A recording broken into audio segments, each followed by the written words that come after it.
Everybody talks about how cheap it is to live in Southeast Asia as a digital nomad, but nobody seems to talk about the hidden costs that add up every single month. So in this video, I'm going to go over 10 hidden costs that are left out often in cost of living videos. Let's get it.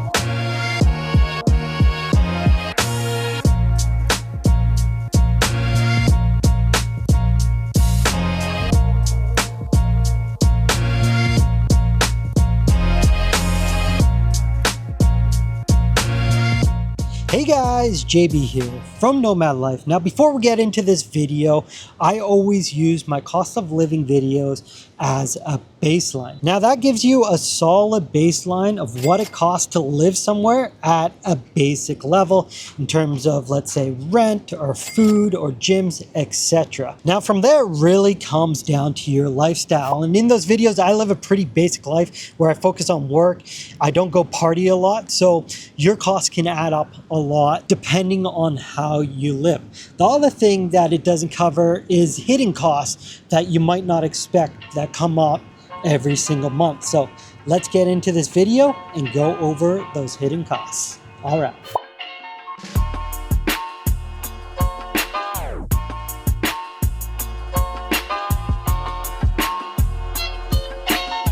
Kicking it off with number one, and that is subscriptions. And subscriptions really add up, and I was surprised actually while doing this video as how many subscriptions I have. I have everything from Netflix to Spotify to Claude to even ChatGPT, and those add up to almost $100 a month. And so over a year, that's an extra $1,200 in budget. Now, one tip, if you do move away from the West, let's say you moved away from the USA, is to cancel your Netflix and Spotify and then re-sign up with that local country you are staying in, such as Cambodia, because the prices and differences between Spotify price, Netflix prices, etc.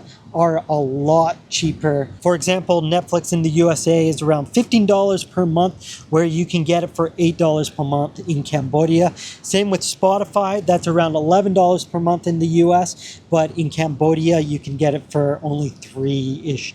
So yeah, definitely do that to save some money. All right, so now moving on to number two, and that is health insurance. Now for myself, I leave this out of my videos because I'm fully covered by my Dubai company as it's mandatory. So it's not actually an extra cost for me, but for most people, especially digital nomads that are freelancers, etc., this is going to be a massive cost. Now, if you go for something like Safety Wing for a digital nomad, just for the essential package is $62 for every 4 weeks. Now, if you do something more like the complete package, this will start at roughly around $1,900. And the older you get, the more expensive it is. So if you're 18 to 39, it's $1,900. But then if you're 50 to 59, this can boost all the way up north of $4,000. So this is a huge hidden cost that could hit your pocketbook, and it's something you need to account for. And I would definitely recommend to have health insurance if you're going to move to Southeast Asia. Moving on to number three, that is ATM and foreign exchange fees. Now, a lot of digital nomads will be earning from different parts around the world in a different currency than, let's say, Khmer Real or the local currency of your Southeast Asian country. And so then they'll need to bring that money that they earned internationally and then bring it into their primary resident country where they're living so they can spend on living, etc. And all of that costs fees. So if you're earning outside, it comes to your PayPal, then you'll have to pay a PayPal fee to then withdraw into your bank account. And then if you want to take money out from an ATM, there's also going to be a fee on that, plus whatever the exchange rate is in that country, and you'll be charged basically the spread. Even if an ATM says there's no fee, then they're going to burn you on the spread. So all this adds up to be $5 to $10 per transaction. You might be pulling out money a couple times a month. All right, now switching over to number four, and that is tech costs. And these are huge costs that appear every second year, let's say, if you need to upgrade your phone to a new phone because it's out of memory or the battery's dying, etc., that can be $1,000 hit on the budget. Same with your laptop. If it breaks or you need an upgrade, this could be a couple $1,000s that you'll need to spend, and it's a big cost that you guys got to account for. Now, switching gears a bit for number 5, and that is storage costs. And since I'm a digital nomad that likes to hop around with my primary residence being Dubai, I like to stay in Dubai for roughly about 6 months a year and then be in Asia for the other 6, where I'll travel to different countries. But for Dubai, I like to do short-term rentals where I'll do basically a 3-month trip to Dubai and do a short-term rental. But when I'm away, then I need to store some of my belongings. Now for myself, I store about 5 boxes when I'm away from Dubai, and I got a company that comes, picks it up from the house, packs it for me, and then stores it in an AC facility. But that costs $38 a month when I'm not in Dubai. So that's just an extra cost that I need to account for. All right, so now going on to number 6, and that is domestic travel. And if you're living in somewhere like Cambodia and that is your home base, one of the benefits for living there is doing domestic travel. So either going out to the islands like Korong Salam, or up to Siem Reap for a weekend. All that costs money. Even day trips, if you're going down the Mekong River, etc., or just renting a taxi or a moto for the day, all that will cost money, and you have to add that on top of your budget. And moving on to number 7, and that is more on a personal note, and that is flights between bases. So my 2 main bases are Cambodia and Dubai, and the flight between them is roughly around $500, $600 one way. So that's another thing I need to account for.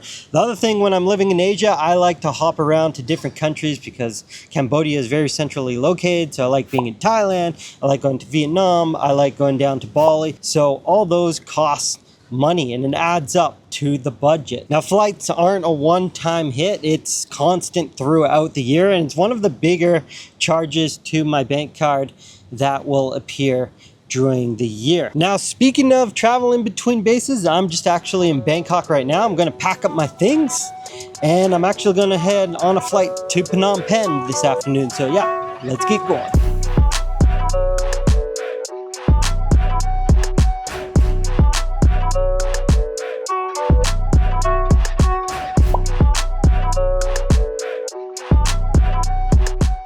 All right, so just got back to Phnom Penh from Bangkok. It was a quick, probably hour-and-a-half flight, and it cost me $113 because I had a check-on bag. Normally it costs $70 to $80 for the flight, and then I did it kind of last minute, so cost a little more plus a check-on bag, and so I'm gonna have to add that to the monthly budget. But anyways, moving on to number 8, and that is security deposits. And if you're moving to Southeast Asia and you're looking for a longer term rent, 6 months to a year, etc., at an apartment, you're gonna have to give a security deposit. Now, you will get this money back, but it's basically locked for the term of the contract. So let's say your apartment here in Cambodia costs roughly around $800 for the month, then you're gonna have to put up front another $800 as security. So now if you break your contract, let's say you sign a year lease and then you break it after 4 months, they actually get to keep that money. So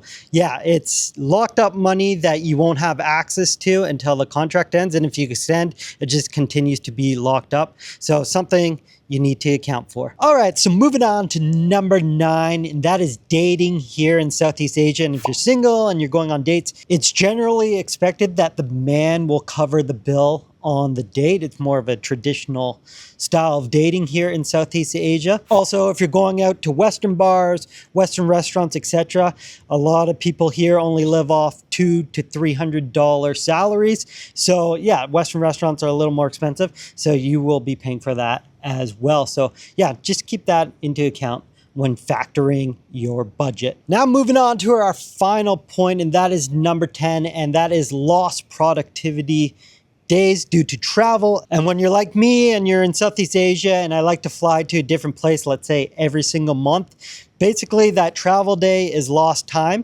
And then when you show up to that new place, it takes about a day to set up everything. If you need to go get a scooter, you need to check into the hotel, etc. Everything just takes time, and that's a lost day of productivity. Now, that's the important part about having passive income streams, where even if you're traveling or you're eating or sleeping, etc., money's always funneling in. And I may create a video on different passive income ideas for digital nomads in the future, so let me know if you guys want that. Anyways, that is the 10 hidden costs of living as a digital nomad. That's it for me. I'm JB from Nomad Life. Please like, subscribe, and all that good stuff. I'll be posting more videos weekly about nomad life in Dubai and in Southeast Asia. Peace out. Later. And bye for now.